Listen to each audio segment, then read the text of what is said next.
Sorry guys, if I can't always answer your questions, because... When you get a chance, look up, see who the 5-star generals were. Okay, all right, I will. 58 years they were married, right? 58 years is when she left me. Yeah.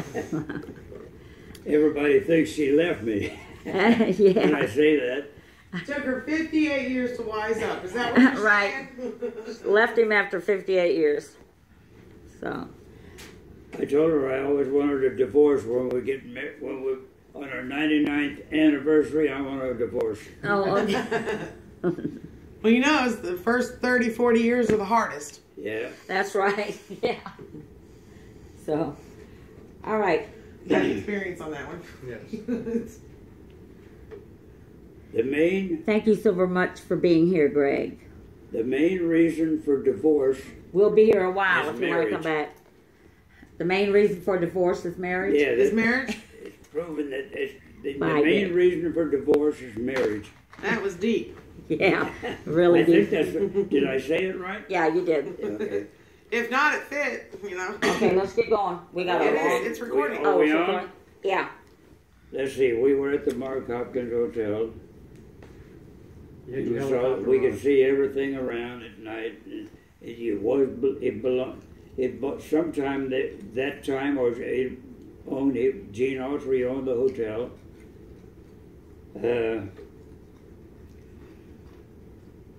you could see the Golden Gate Bridge.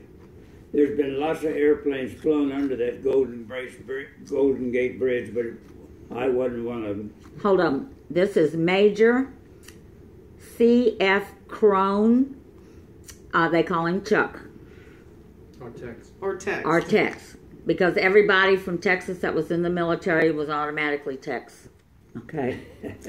All right. That was World War II when World I War was II? Tex. Okay.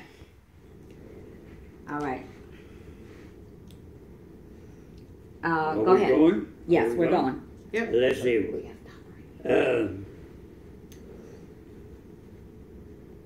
I was on the phone with Lee a couple of times while I was at Camp Beale at that time. It was an Army place, not Beale Air Force Base.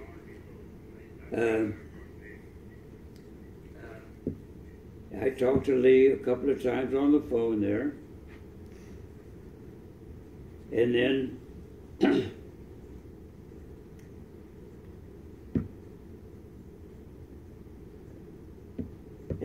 on the early in February, I don't remember the exact date, but early in February, I was on an airplane from Sacramento to San Antonio, which is where Lee was when Judy, Gail, Yeah.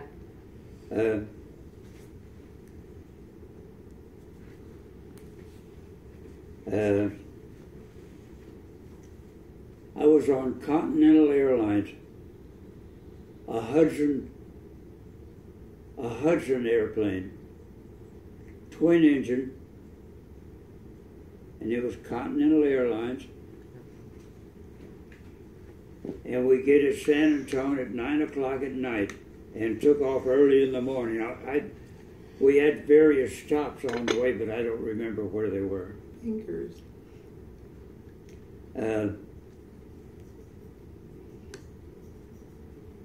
And we had It didn't beat. there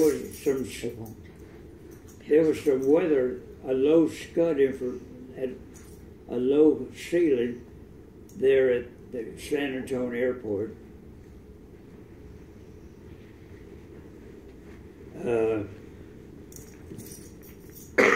And we were in a holding pattern waiting for our turn to land.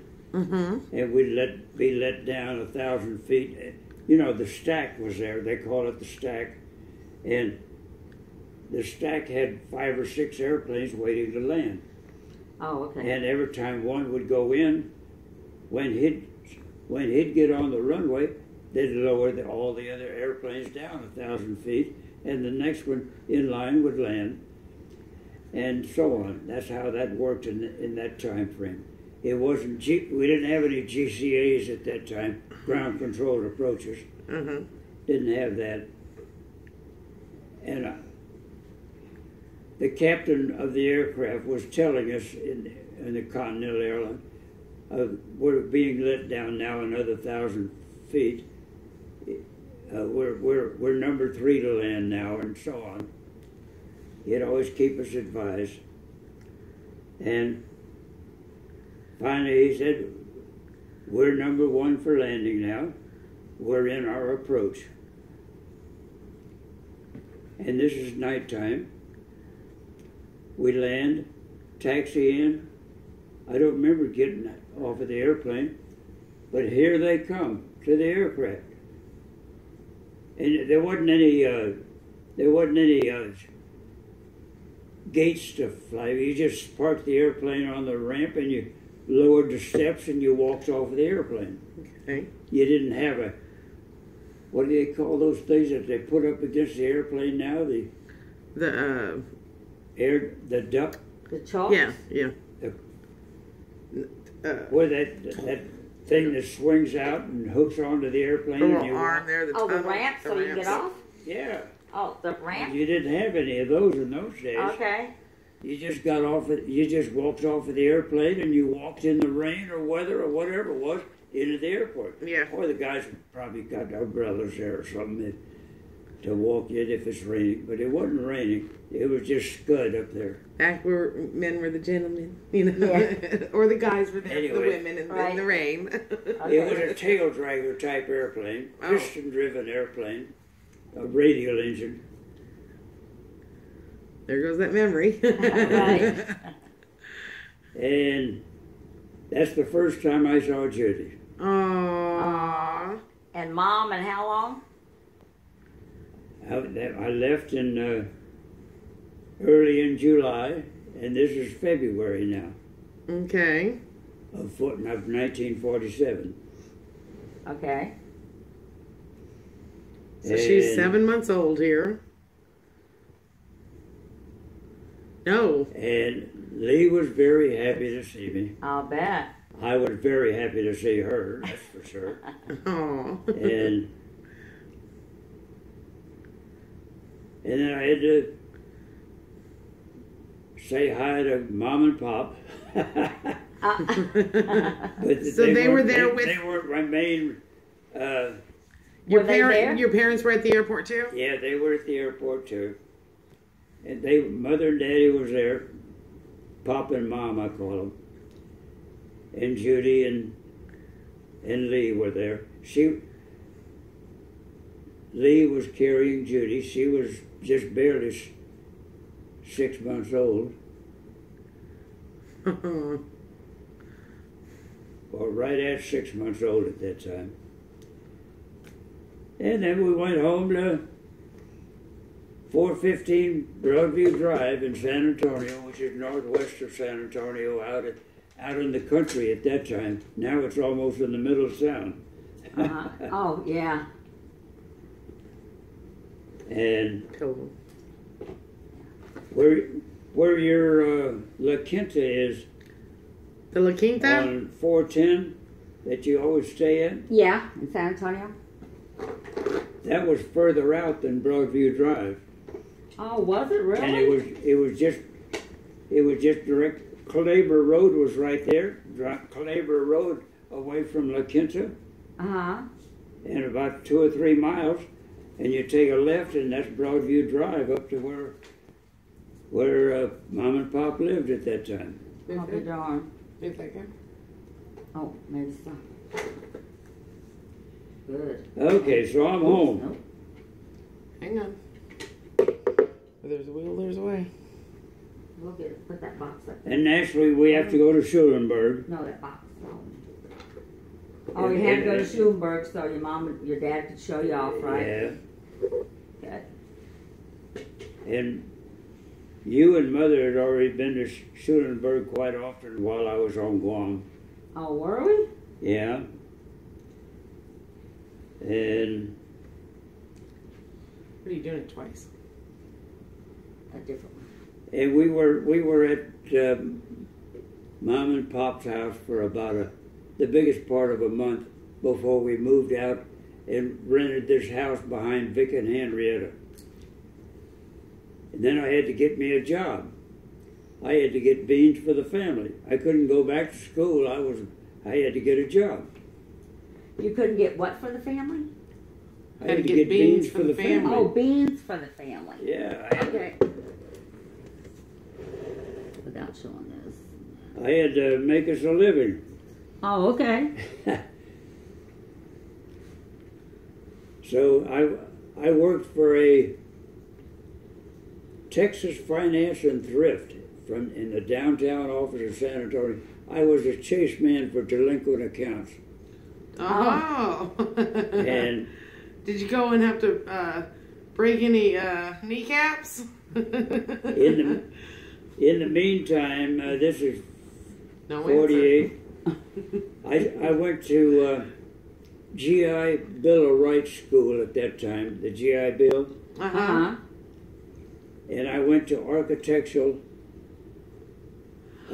engineering at that time, architectural drafting and that sort of thing, to be an architect. Well, what were you doing in the Air Force during this time? Reserves. I was just a reservist. They haven't started a unit yet. Okay. When they started the unit, I went out and joined. Okay. I was under the GI Bill going to school to be an architect. I was in that school for close to 18 months. Mainly, I was just drawing a check. Plus, along with that, I went to school at night. I drove a checkered cab during the day. I was a cab driver during the day to make extra money. That was 15, 16 hours a day. And where were we living? On Stenson? Behind Vic and Oh, Henrietta. okay. Where's your phone at, Gramps? Hand me his phone. Go ahead. Okay, go ahead. Is that my phone? Yep. Yeah. You're driving a cab. Driving a cab in school. And I was driving Checker Cab. There were two cab companies in San Antonio, the big ones. They're Checker Cab and Yellow Cab. Okay. Today they're together. They merged. They merged. And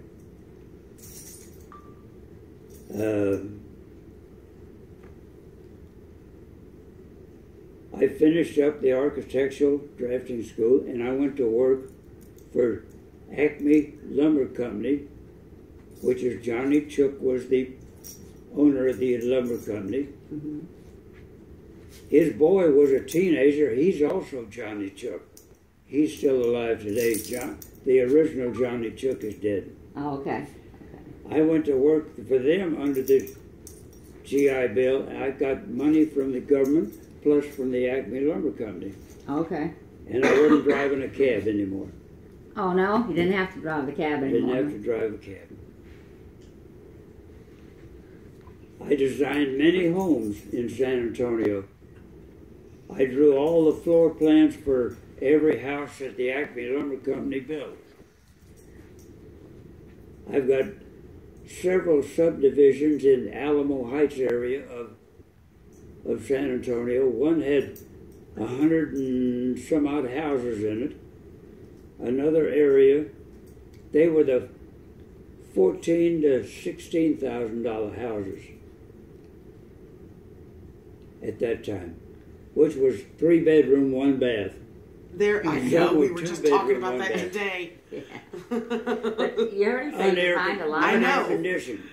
On air conditioned. And they were casement windows, roll-out windows. Oh, yeah. Yeah. We had those on Adrian, remember? Right. Oh, yeah. I ran my head through one. And I was about to go. You should. He bought some expensive property in Alamo Heights, which was close to this area, Tuttle Road to be exact. Uh-huh. And I designed houses on those. These houses were real expensive. They were up to 20 grand. Wow. 20 and to $20,000 to $25,000 for a house. Uh-huh. This was 2-bath, three-bedroom, 2-bath at that time, but still no air in the house. Dang. No air conditioning. The very rich people had air conditioning at that time. Right. Cars were not air conditioned. Okay, now, we have to speed it up if we're going to get through your plane crash, Okay. your buzzard, Let's see. I'll book another flight. your Mayday. I gotta finish the book. From there, I went to work at Kelly Field in the engineering department, and I was a draftsman out there. Okay. I was in that job, and at that time, they started a reserve unit there at Brooks Air Force Base. What year are we in now? This is coming up on 1951. 1951. Okay. Donnie was born that year, Well, Sandra was born in between this sometime. 49. We lived at another house. We didn't live behind Vic and Henrietta at that time. We lived off of Nagalita Street on Winnipeg was the name of the street. Mm-hmm. There's a picture up there that house up there where we're all three in there, Lee and I and Judy, sitting on the porch on the steps. Okay. That was the Winnipeg house. That's where Sandra was born. Not born there. That's when she was born. How long after she was born did you realize that she had the problem? When she got to be 6 months old and she wasn't walking, she wasn't doing anything yet. Well, most kids don't walk at 6 months. Well, I but mean, yeah. She wasn't doing the things she should have been doing at 6 months. At 6 months. Okay. And then she got to be close to a year old, and she still wasn't walking, or talking, Or crawling. or saying words. Crawling or anything, huh? Didn't crawl. She never crawled? or Never anything? crawled. Yeah. Okay. Never crawled. And it was going on a year before I said, "Hey, there's something wrong." Really? Yeah. When you find it, hey, this ain't right. Well, when did you get it? She's not just late. She's late. She's something wrong. When did you get it verified that who diagnosed her with cerebral palsy? That was a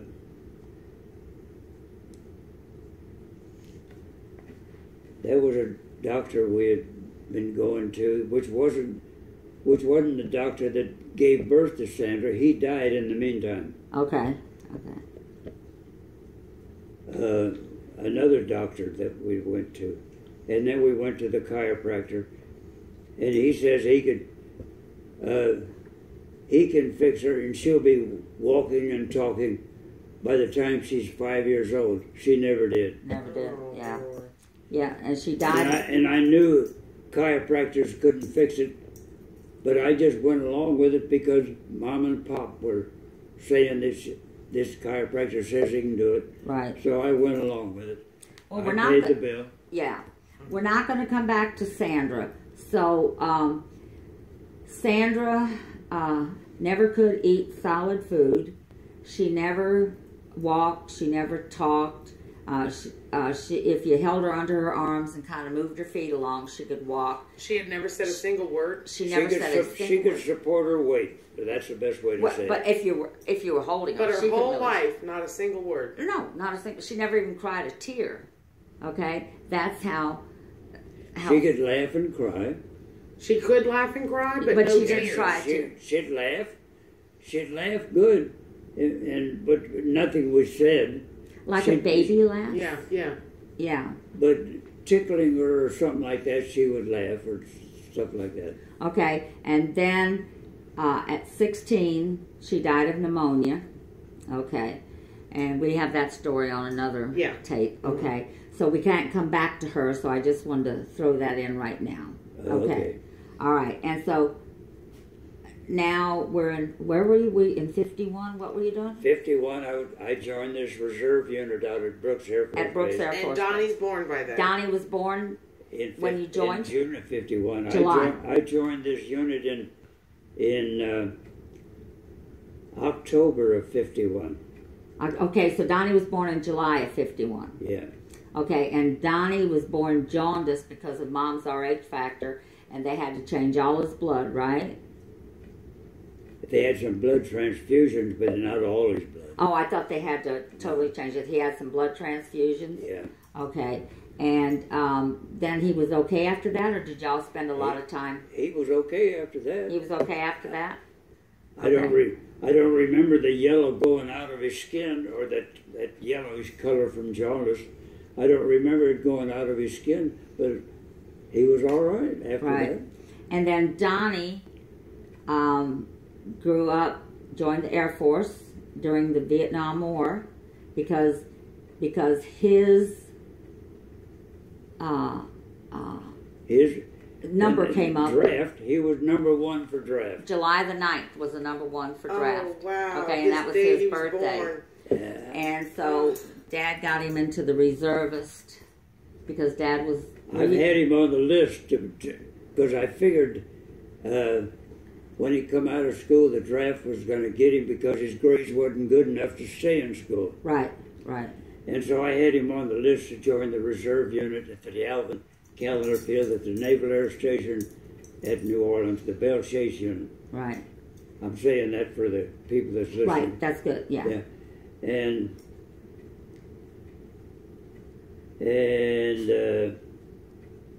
what was I leading up to? You had his name on the list, and when... Oh, yeah, I had his name on the list. And whenever they had to choose people from the list to join the unit, they'd pick names underneath Donnie, but leave him at the top of the list. Leave him at the top. Wasn't that cool? That was a backdoor type operation. Yeah. It was sort of, yeah. When he came up to go to the unit, he was number 1 to be selected. Oh. Yeah. And then he grew up and he became an enlisted man. How did he become enlisted? He joined up. Okay, but he was enlisted from the time he joined? Okay, and he grew up and he became Master Sergeant? Chief Master Sergeant. Well, no, he had to be Master Sergeant first, right? Okay, he came up through all the grades. Right, but he was the youngest person to ever make Master Sergeant in the Air Force. Okay. Really? Yes. Okay. And then he went on he went up through the ranks and he went on to be chief. Okay. He went through senior first and then up to chief. And then to chief. Chief Master Sergeant. Right, which is like a general in the officer. That's the top banana in the enlisted. Right. He gets special quarters when he checks into an Air Force base. Even now. There's special quarters. They have a chief suite. A chief suite. And that's what they say. Yeah. Okay, so anyhow, and then he retired, 8 years ago? In 07. 07. Remember that? Donnie retired in 07. Okay. 07. Oh, that's right. July the 7th, 07. 777. Yeah. So he retired. Okay, but now I had to mention that because we're not going to come back to Donnie and Sandra, so I wanted to get that in there. Okay, carry on. Okay. 1951. I joined the reserve unit at Brooks Air Force Base in San Antonio. The call letters for Brooks was BRX. I don't know why I said that, but that's the call letters. No, that's cool information, actually. And Brooks Air Force Base was named after a cadet that crashed in advanced training. Crashed and was killed. He wasn't even an officer yet. He was made a second lieutenant after death. And this Air Force, he was one of the beginning pilots of the Army Air Corps. Really? Which was called the Signal Corps in those days. Mm-hmm. And Brooks Air Force Base is named after him. And he's the only one that's ever been named an Air Force Base, and he was only a cadet that crashed. Wow. Wow. And what was his name?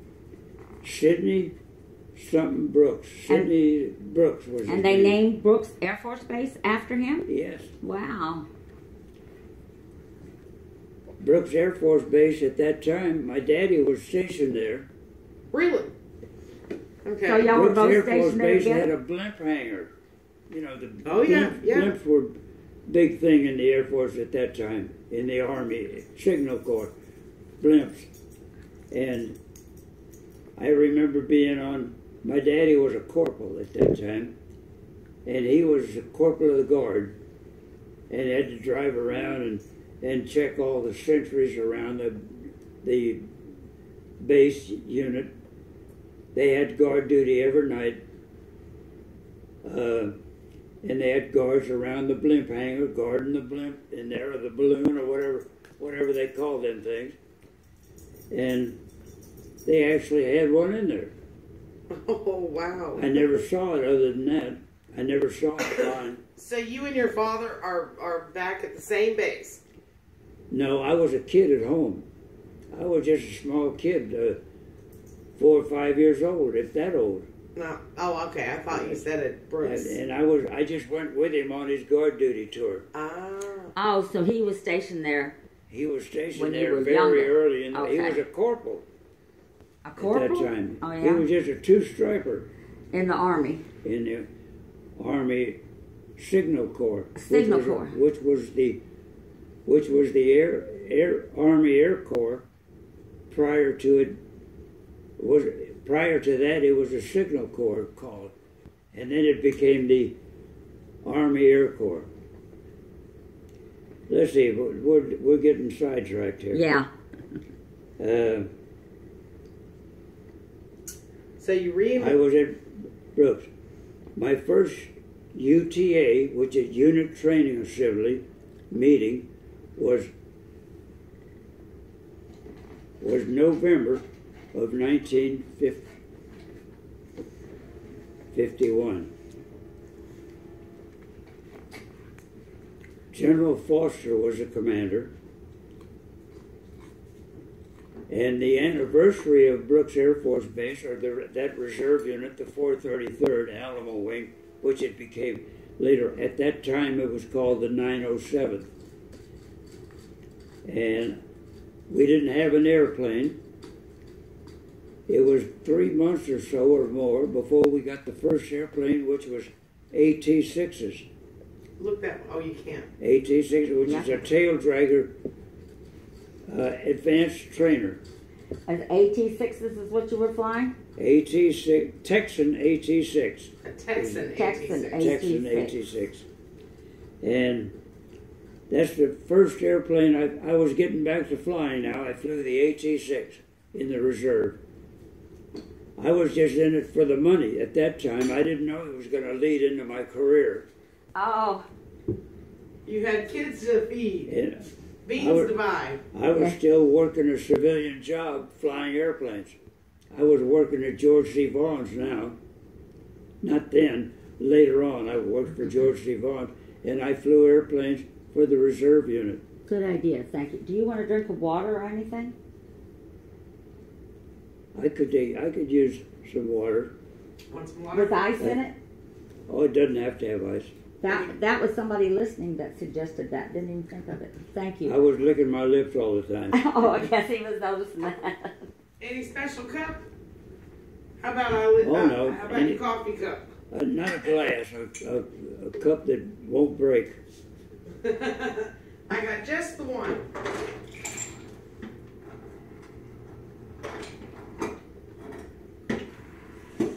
Okay, let's see.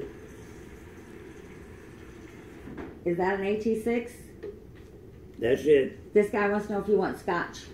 They weren't that color. They were all aluminum at that time, that silver color. All aluminum? Yeah, it was.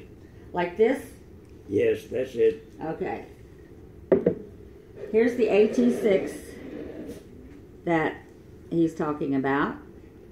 That's the first airplane I flew in the Air Like this Force one? Reserve. Yeah, we're going to get it. Let me And- show them. That's the AT-6. Okay.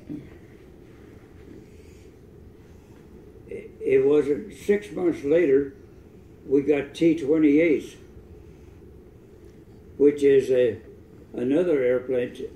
T-28s was a tricycle gear, a little bit larger engine than the T-6, but we still had our AT-6s and T-28. This was brand new airplanes that we had to go to Long Beach, California to get. Didn't even have scuff marks where the rudder pedals are, you know, the heel marks of the shoes. Didn't even have the paint rubbed off of it yet. Oh, well, turn your cup a little bit. Y'all have to look at his cup. No, turn it a little bit.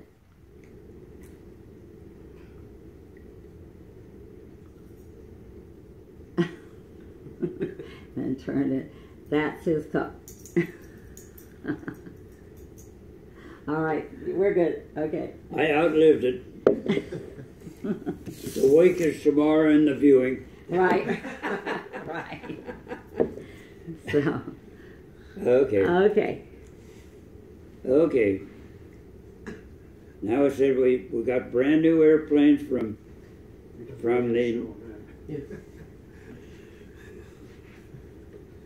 the aircraft company that made the aircraft was North American, I guess. I think that's North American T-28. We went to the factory to get them. That was his early days. You that the T-28? No, I'm just showing them pictures of your early days that they haven't seen. These guys haven't. Okay. And what do we want, a T-28? T-28. Okay. That's... And why are you flying these now? As part of the reserve unit. We are training ourselves to be instructor pilots in these airplanes. Training yourself in case war started, we'd be the instructors of the cadets coming in to fly airplanes. Oh, okay. That was our mission. So was to it be a instructor pilot. T-28 Trojan? That's it. I think that's Trojan. Trojan? Is that it? That's it. That's it? Mm-hmm. Okay, here's the T-28 Trojan. That's what you were training yourself to fly in. Yeah, and I'm still flying the T-6 along with this airplane. What airplane was available, that's the one I flew. Sure. Okay, now it says Navy on it. Was it a Navy plane? That Navy was a 3-bladed prop. Air Force T-28 was only 2 blades. 2-bladed prop. If that's the Navy version, I didn't notice that. That's not the right one? Is that the only difference, just the 2 and 3 blade? It was bigger engine, but it's in the same fuselage and cowling. The airplane looked the same. Okay, wow. But it had a 2-bladed prop instead of 3.